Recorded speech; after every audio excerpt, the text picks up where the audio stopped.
L'infirmière découvre une chose terrifiante en faisant une piqûre. Elle a administré par erreur de la morphine au lieu d'un anti-inflammatoire. Ce qui la terrifie davantage, c'est la dose, 100 mg au lieu de 3 mg. Une pureté si élevée rend le produit mortel à partir de 5 mg.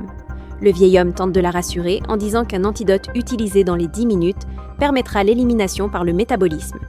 Il sort même un carnet, qualifiant cela de méthode de meurtre fascinante. Mais la fille panique de plus en plus, car l'antidote qui devrait être dans la trousse médicale a inexplicablement disparu. Le vieil homme perçoit son angoisse. Après tout, les gens riches comme lui vivent dans des domaines campagnards isolés. Même en appelant les secours maintenant, le personnel médical n'arrivera pas à temps. Ce soir semble être une condamnation à mort. Il comprend que quelqu'un l'utilise comme pion pour la faire accuser du meurtre. Alors que la fille saisit le téléphone avec un espoir ténu, le vieil homme le raccroche brusquement. Il ordonne à l'infirmière d'écouter attentivement chaque mot qu'il prononce ensuite, car seul ce discours pourra la disculper. Il refuse que sa famille soit détruite à cause de lui. Si la police soupçonne l'infirmière, le statut d'immigrée clandestine de sa mère sera révélé. Il lui dit de faire du bruit en descendant et de saluer son plus jeune fils à l'entrée. Il est minuit pile. Elle quitte ensuite le domaine en voiture. Hors de portée des caméras, il lui demande de garer la voiture sur le bas-côté et de rentrer par la porte de l'école arrière. Les chiens de garde la connaissent et n'aboient pas.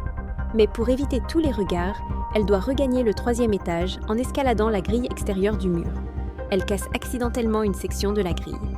De retour, le vieil homme lui fait enfiler son pyjama et son chapeau. Il sait que son fils fume à 7 heures chaque jour, ce qui permet au fils de la prendre pour son père. Cela lui fournit un alibi solide, suffisant pour l'innocenter. Mais la fille a un défaut fatal. Elle vomit en mentant.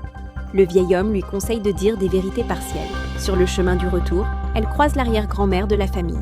Heureusement, la vue défaillante de la vieille dame la prend pour son arrière-petit-fils, lui demandant pourquoi elle revient si tôt.